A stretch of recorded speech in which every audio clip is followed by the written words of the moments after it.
KNR channel news కి స్వాగతం. ముందుగా ముఖ్యాంశాలు.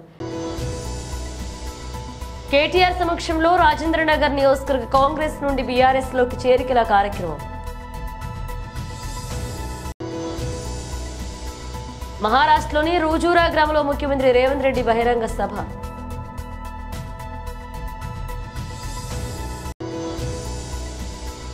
కాంగ్రెస్ పార్టీ వర్క్ బోర్డ్ కి సుప్రీంకోర్టు కంటే ఎక్కువ హక్కులిచ్చింది, మన బతుకులు ముంచింది. నేడు మన యువత ప్రతి రంగంలోనూ రిస్క్ టేకర్ గా ఎదురవుతున్నారు పీఎం నరేంద్ర మోదీ.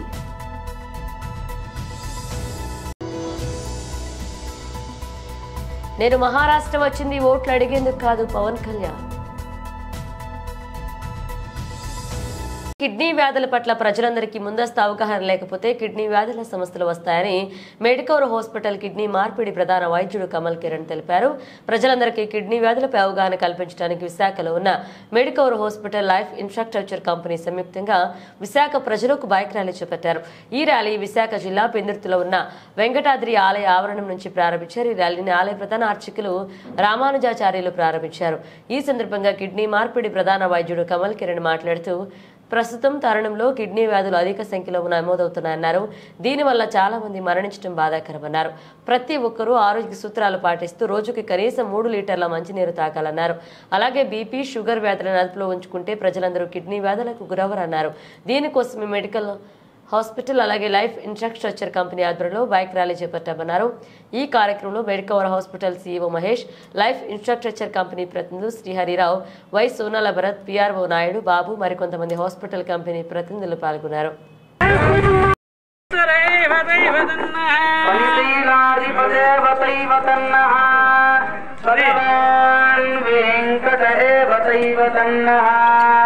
శ్రీ శ్రీనివాస పరదైవతన్న శ్రీ శ్రీనివాస పరమైదనన్న శ్రీ శ్రీ భద్రాబ్జే భాగ్యలక్ష్మీ కరకమలే సర్వదా ధనలక్ష్మీ దోచండే.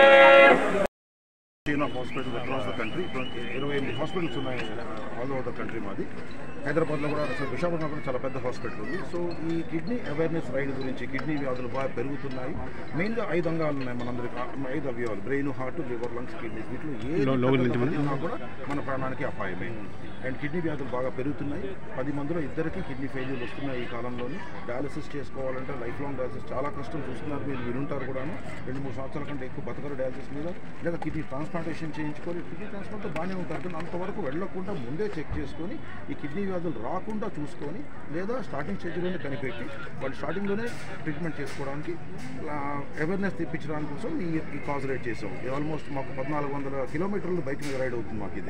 ఇది లోకల్ ఎమ్మెల్యే గారు పంచకల రమేష్ గారు మాకు ఫస్ట్ ఇన్వైట్ చేసేటట్టు ఒక రైడ్ చేయండి మీరు హైదరాబాద్ నుంచి ఇక్కడికి అని చెప్పేసి ఆయన ఇచ్చిన ఐడియా మాకు ఇది. సో మెడికల్ హాస్పిటల్ తరఫు నుంచి, లైఫ్ ఇన్ఫ్రాస్ట్రక్చర్ గ్రూప్ తరఫు నుంచి, మా రైడింగ్ గ్రూప్ తరఫు నుంచి ఈ రైడ్ చేశాను. పేదవారికి ఎవరికైనా కిడ్నీ ప్రాబ్లం వస్తే ఫ్రీగా మీరు డొనేట్ చేస్తారా? కిడ్నీస్ ఎక్కడ డొనేషన్ అనేది బ్లడ్ బ్యాంక్ లాగా డొనేషన్ ఉండదు. వాళ్ళ ఇంటి వాళ్ళు ఇచ్చుకోవాలి. అది మన లా. అది మన దేశంలో ఒక కానూన్ ఉంది. కానూన్ ప్రకారంగా మన కిడ్నీ కొనుక్కోవడానికి పక్కింటలు ఇస్తారని కాదు. మన ఇంటి వాళ్ళు మన వాళ్ళకి మనం డొనేట్ చేసుకోవాలి. మన వరకు 2 కిడ్నీలతో పని లేదు. మనందరికీ 2 కిడ్నీలు, ఒక కిడ్నీలో సగం కిడ్నీ కరెక్ట్ చెప్పాలంటే పని చేస్తూ ఉంటుంది. 1.5 కిడ్నీలు ఎక్స్ట్రా ఉంటాయి మనందరికీ.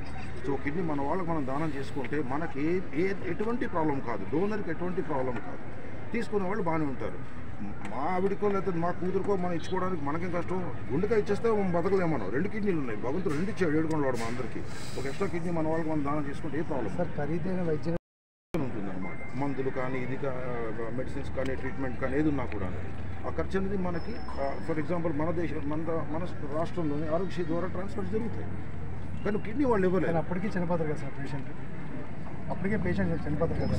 ముందు జాగ్రత్తలు, బాగా నీళ్లు తాగడం, రెగ్యులర్గా 2.5 నుంచి 3 లీటర్లు నీళ్ళు తాగడం, ఇష్టం వచ్చిన పెయిన్ కిల్లర్స్ వాడుకోకుండా ఉండడము, బీపీ ఉన్నా, షుగర్ ఉన్నా కరెక్ట్గానే వాటిని కంట్రోల్ చేసుకుంటున్నాం. చాలామంది వాళ్ళే ఫోన్ చేసుకుంటారు, నాకు షుగర్ బాగానే ఉంది, నాకు తెలిసిపోతుంది, పెరిగితే చెక్ చేసుకోవాలి. నిజంగా చెక్ చేసుకోవాలి. గ్లూకోమీటర్లో ఇంట్లో పెట్టుకొని. వాటి పెద్ద వైద్యాలంటే చిన్న టాబ్లెట్లు స్టార్టింగ్ పెద్ద వైద్యాలు ఎప్పుడు అవుతాయి? నిర్లక్ష్యం చేస్తే పెద్ద వైద్యాలు అవుతాయి. అయితే స్టార్టింగ్లో చూసుకుంటే చిన్న వైద్యాలు అవుతాయి. ఇవన్నీ రెగ్యులర్గా ఎక్సర్సైజ్ చేయడం. కానీ ఎక్సర్సైజ్ ఎవరు చేస్తున్నారు? ఆడవాళ్ళు దంపుతున్నారా, పిల్లలు తింటున్నారా, బయలు తోడుతున్నారా? ఒక పొలం నడుచుకెళ్తున్నారా లేదు, బైక్లు ఎక్కుతున్నాం లేదా కార్లు ఎక్కుతున్నాం, ఆఫీస్లో కూర్చుంటున్నాం అందరం కలిసి. ముందస్తుగా ఎలా గుర్తించారు సార్ కిడ్నీ ఇంపార్టెంట్? చిన్న బ్లడ్ టెస్ట్ ఉంది క్రియాటిన్ అని చెప్పేసి, ఆ క్రియాటిన్ చెక్ చేస్తారు. షుగర్కి మనం ఎలా గ్లూకోజ్ చెక్ చేస్తామో క్రియాటిన్ మన బ్లడ్ టెస్ట్ చెక్ చేసి తెలిసిపోతుంది. అలాగే యూరిన్ టెస్ట్లో కూడా తెలిసిపోతుంది, ప్రోటీన్స్ పోతున్నాయా, బ్లడ్ సెల్స్ పోతున్నాయా, ఈ రెండింటిలో తెలిసిపోతుంది. అల్ట్రాసౌండ్ స్కాన్ చేసి తెలిసిపోతుంది మనకి ప్రాబ్లం లేదండి. చిన్న వాటర్ ఎంత తీసుకోవాలి సార్? ఆడవాళ్ళు ఒక 2-4 లీటర్లు, మగవాళ్ళు 3 లీటర్లు, వెదర్ బట్టి. ఎండాకాలంలో కొంచెం ఎక్కువ తాగాల్సి వస్తుంది, చలికాలంలో కొంచెం తక్కువ తాగినా నడుస్తుంది. జాతీయ పత్రికా దినోత్సవం సందర్భంగా అనకాపల్లి స్థానిక ఎన్టీఆర్ హాస్పిటల్లో రోగులకు రొట్లు పళ్లు పంపిణీ కార్యక్రమం జరిగింది. ఘనంగా నిర్వహించారు. ప్రజలు చైతన్యపరచడంలోనూ ప్రభుత్వానికి ప్రజలకు వారధిగా పనిచేయడంలో మీడియా ఎంతో కీలకమైంది. ఈ సందర్భంలో ఎన్టీఆర్ ఆసుపత్రి గైనిక్ డాక్టర్ శోభారాణి మాట్లాడుతూ మీడియా అనేది చాలా గొప్ప కీలకమైన బాధ్యత అని, అధికారులు కానీ ప్రజలు కానీ వారధిగా నిలిచిన మీడియా గొప్పతనమన్నారు. ఈ కార్యక్రమంలో అనకాపల్లి ప్రెస్ క్లబ్ అధ్యక్షులు మల్లా భాస్కర్, ఎలక్ట్రానిక్ మీడియా అధ్యక్షులు సిహెచ్ సర్వారావు, ఎలక్ట్రానిక్ మీడియా ప్రధాన కార్యదర్శి భీమరశెట్టి లోకేష్, కార్యవర్గ సభ్యులు బద్దపు కిరణ్ కుమార్, జనార్దన్, మణికుమార్, కృష్ణ, సీను, మహేష్, జగన్ పాల్గొన్నారు.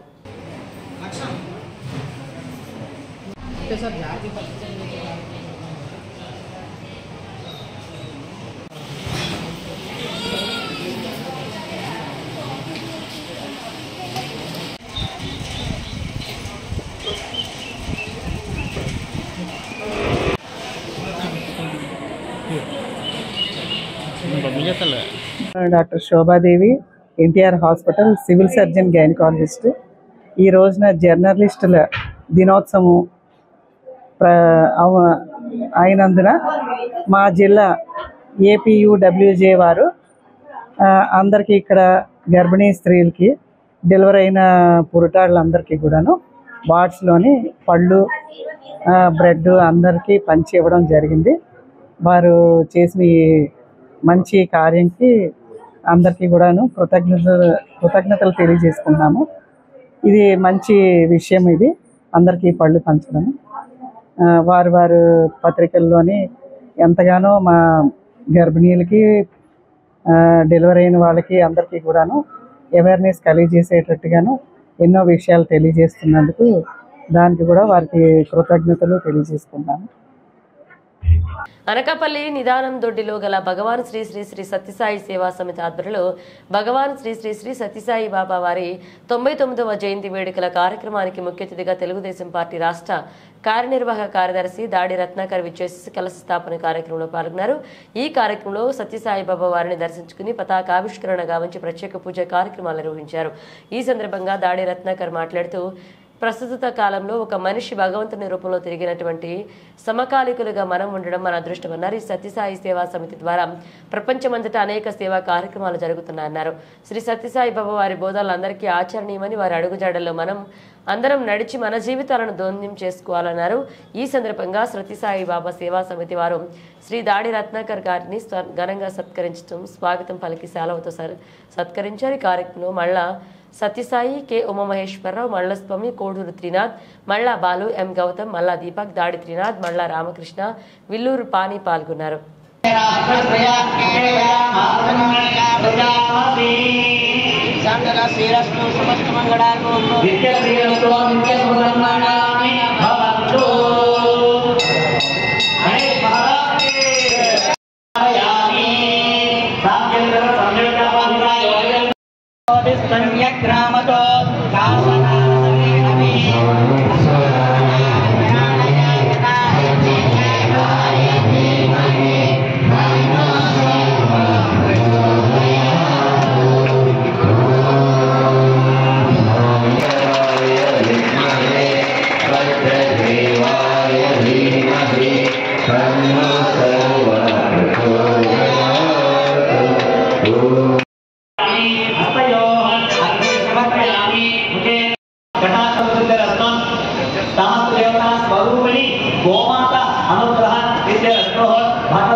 కేటీఆర్ సమక్షంలో రాజేంద్రనగర్ నియోజకవర్గ కాంగ్రెస్ నుండి బీఆర్ఎస్ లోకి చేరికల కార్యక్రమం కొనసాగింది.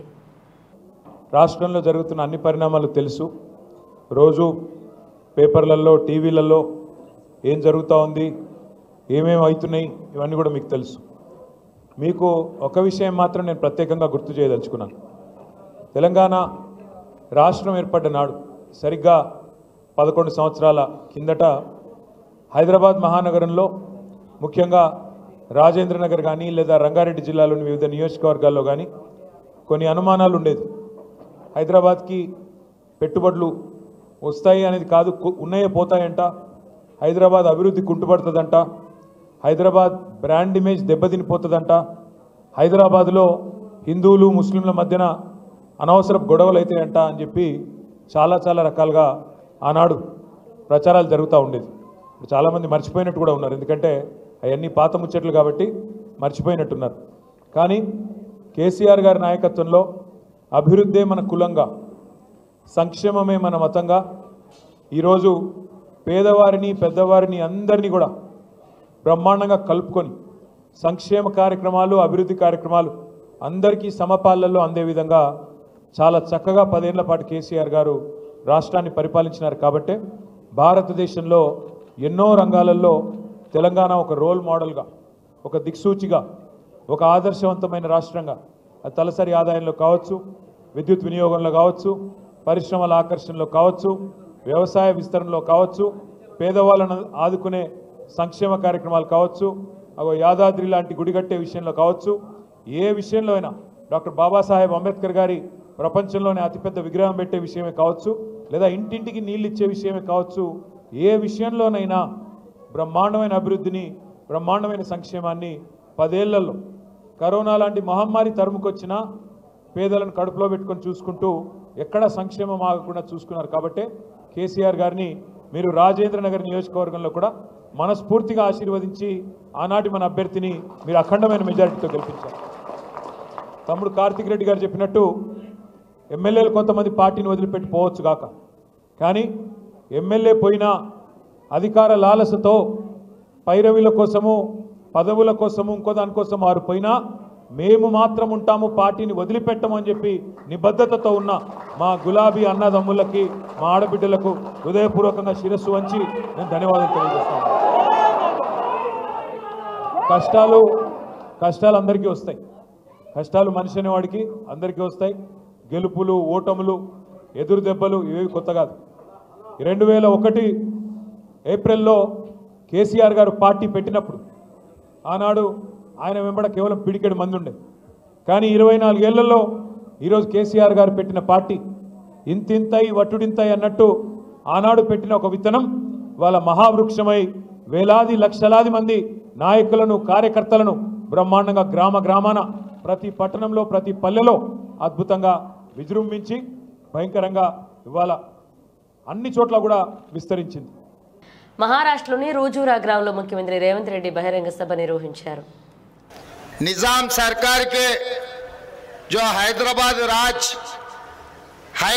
महाराष्ट्र ज्यादा से मराठी बोलने वालों को महाराष्ट्र में मिला दिए, जो कर्नाटका कन्नड़ी का बोलने वाले को हैदराबाद कर्नाटक में कल्याण कर्नाटक में मिला दिए, जो ज्यादा से ज्यादा तेलुगु बोलने वाले को आंध्र प्रदेश में हैदराबाद तेलंगाना बनकर उसमें हमको भर्ती किए।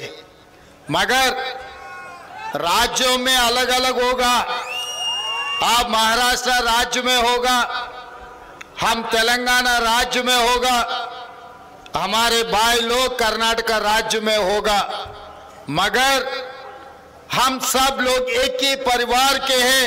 हम सब लोग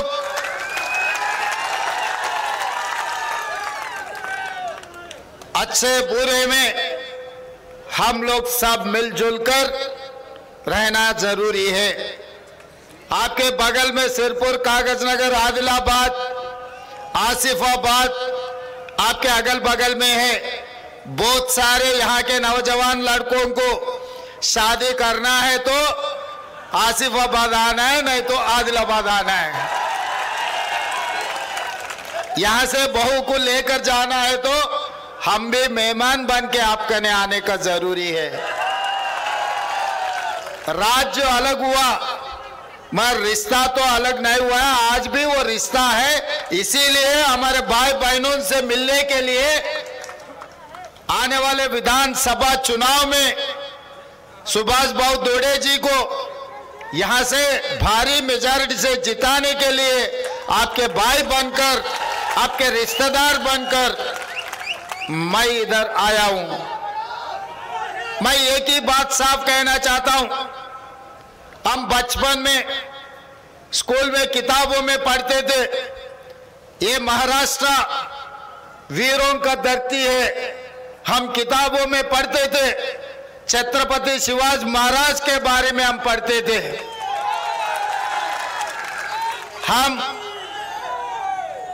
हम किताबों में पढ़ते थे डॉक्टर बाबा साहेब अम्बेडकर के बारे में। संविधान ने जिस देश को दिया हुआ है, ये धरती का पुत्र है। हम लोग पढ़ते थे फूले जी के बारे में। तो मैं ये बात साफ कहना चाहता हूं, हम इतिहास में किताबों में छत्रपति शिवाजी महाराज के बारे में, ज्योतिराव फूले जी के बारे में, डॉक्टर बाबा साहेब अम्बेडकर के बारे में हम किताबों में पढ़ते थे। उसके बाद हम कॉलेज में आने के बाद हम युवा होकर राजनीति के बारे में चर्चा करते हुए समय पर बाला साहेब ठाकरे के बारे में, शरद पवार के बारे में हम सुनते थे। కాంగ్రెస్ పార్టీ వర్క్ బోర్డుకి సుప్రీంకోర్టు కంటే ఎక్కువ హక్కులు ఇచ్చింది, మన బతుకులు ముంచింది. ప్రజాస్వామ్యంలా ఒక సెక్యులర్ దేశంలా అన్నిట్లా ఉత్తమైంది సుప్రీంకోర్టు. అన్నీ కూడా చట్టం కిందనే ఉంటాయి, అన్నీ కూడా సుప్రీంకోర్టు కిందనే ఉంటాయి. మంత్రులు ఉండొచ్చు, ముఖ్యమంత్రులు ఉండొచ్చు, ప్రధానమంత్రులు ఉండొచ్చు, ఏది కూడా సుప్రీంకోర్టు మాట వినవలసిందే. అది మన రాజ్యాంగంలో ఉన్నది.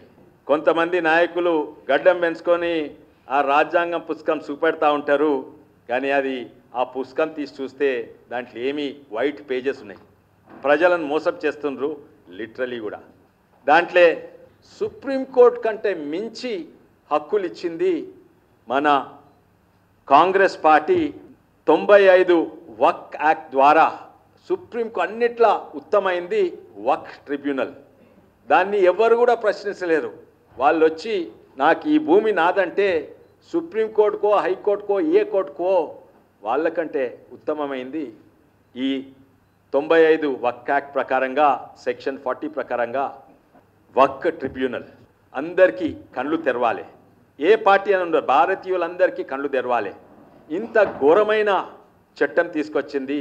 అది రాజ్యాంగంకు వ్యతిరేకంగా, ఒక సెక్యులర్ స్ఫూర్తికి వ్యతిరేకంగా తీసుకొచ్చింది అది కాంగ్రెస్ పార్టీ. ఈరోజు ఏమైందంటే ఇక్కడ ఎంతోమంది ఉన్నారు బాధితులు. మా చేవెళ్ళ పార్లమెంట్ మీద ఇప్పుడు కూడా చనిపోయి 300 ఏళ్ళైంది. మన చేవెళ్ళ పార్లమెంట్ మీద ఇప్పుడు కూడా ఔరంగజేబ్ దాడి చేస్తుండు. ఈ రోజు కూడా మా చేవెళ్ళ పార్లమెంట్ భూములు ఆక్రమిస్తుండ్రు. దేని ద్వారా? కాంగ్రెస్ 1995 వక్ఫ్ యాక్ట్ ద్వారా. అది అడ్డం పెట్టుకొని ఔరంగజేబ్, చచ్చిపోయిన ఔరంగజేబ్ ఇప్పుడు కూడా ఆక్రమణ చేస్తుండ్రు. ఈ కేసు ఏంటంటే గుట్టల బేగంపేట్ల 90 ఎకరాలు, అది 1988 నుంచి ఈ కేసు నడుస్తుంది. ఈ కాంగ్రెస్ 95 వక్ఫ్ యాక్ట్ పక్కకు పెట్టుకొని, ముంగట పెట్టుకొని వీళ్ళ మీద దాడి. వాళ్ళు కోర్టుకు పోయినరు, హైకోర్టుకు పోయినరు, గెలిచిండ్రు, సుప్రీంకోర్టుకు పోయినరు, గెలిచిండ్రు. ఆ సుప్రీంకోర్టు కూడా ఇది తప్పు, ఏది ఔరంగజేబు ఇచ్చిన గిఫ్ట్ అంటే నోటి మాటతో గిఫ్ట్ ఇచ్చిండు. వీళ్ళేమి ఇంతమంది డాక్యుమెంట్లు పెట్టుకున్నారు, పట్టా, పాస్బుక్, పహానీలు, సేల్ డీడ్లు అన్నీ పెట్టుకున్నారు. అదంతా ఒకెత్తు అయితే ఔరంగజేబ్ నోటి మాట 300 ఏళ్ళ కింద ఇచ్చిన నోటి మాట దీనికంటే ఎక్కువ విలువ. సుప్రీంకోర్టు కొట్టేసింది. కానీ ఏ గ్రౌండ్స్ మీద కొట్టేసింది? 95 వక్ఫ్ యాక్ట్ తప్పు అని కొట్టేయలేదు. ఏంటంటే మీరు నోటీస్ ఇచ్చిన ప్రకారము తప్పు, మళ్ళా నోటీస్ ఇవ్వండి.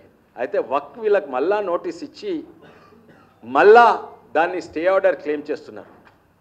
అంటే ఇది సవరణ చేయకుంటే ఇష్టం ఉన్నట్టు 400 ఏళ్ల కింద ఈయన నోటి మాటతోటి నాకు ఇచ్చిండు వక్కు భూమి, ఈ భూమి నాదంటే ఎవ్వరు కూడా అడ్డం రాలేదు. ఎవ్వరు కూడా భారతదేశం ప్రజలను రక్షించలేరు. రైతు ఉండొచ్చు, లేకుంటే మీ సొంత ఇల్లు ఉండొచ్చు, లేకుంటే గుడి ఉండొచ్చు, లేకుంటే ఇంకేదో చర్చ్ ఉండొచ్చు, లేకుంటే ఏదన్నా ఉండొచ్చు, కానీ దానికంటే ఎక్కువ క్రూరమైన హాస్యం. అది నవ్వాలనా? డెమోక్రసీ అంటే ఏంది, కాన్స్టిట్యూషన్ ఏంది, ఇవన్నీ కూడా పక్కకు పెట్టి అన్నిట్లా ఎక్కువ అధికారం ఇచ్చింది కాంగ్రెస్ పార్టీ. ఇది వక్ యాక్ట్ ప్రకారంగా. నేడు మన యువత ప్రతి రంగంలోనూ రిస్క్ టేకర్గా ఎదురుతున్నారు అని పీఎం మోదీ అన్నారు. आज के विकसित देशों तक एक चीज हमेशा से कॉमन रही है. ये कॉमन चीज है रिस्क टेकिंग का कल्चर. एक समय था जब हमारा देश पूरे विश्व के कॉमर्स और कल्चर का हॉटस्पॉट था. हमारे मर्चेंट्स और सेलर्स एक तरफ साउथ ईस्ट एशिया के साथ काम कर रहे थे, तो दूसरी ओर अरब, अफ्रीका और रोमन एम्पायर से भी उनका गहरा नाता जुड़ता था. उस समय के लोगों ने रिस्क लिया और इसलिए भारत के प्रोडक्ट्स और सर्विसेज सागर के दूसरे छोर तक पहुंच पाए.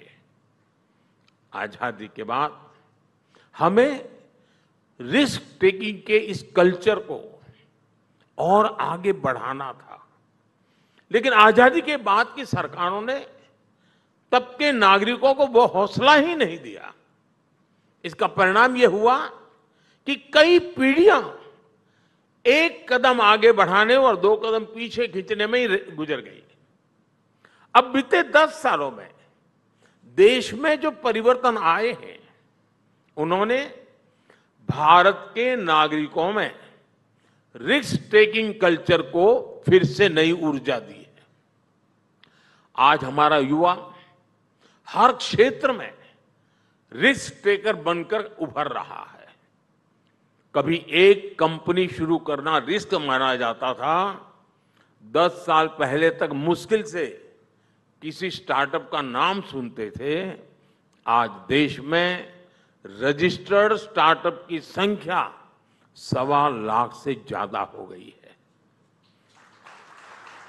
एक जमाना था कि खेलों में और खेलों को प्रोफेशन के रूप में अपनाने में भी रिस्क था, लेकिन आज हमारे छोटे शहरों के नौजवान भी ये रिस्क उठाकर दुनिया में देश का नाम रोशन कर रहे हैं. బులెటిన్ ముగించే ముందు హెడ్లైన్స్ మరోసారి. కేటీఆర్ సమక్షంలో రాజేంద్రనగర్ నియోజకవర్గ కాంగ్రెస్ నుండి బీఆర్ఎస్ లోకి చేరికల కార్యక్రమం. మహారాష్ట్రలోని రూజూరా గ్రామంలో ముఖ్యమంత్రి రేవంత్ రెడ్డి బహిరంగ సభ.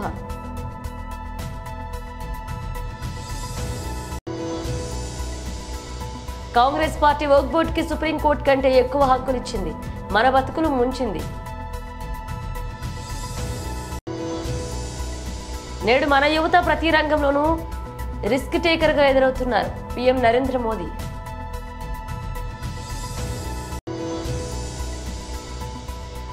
నేను మహారాష్ట్ర వచ్చింది ఓట్లు అడిగేందుకు కాదు పవన్ కళ్యాణ్.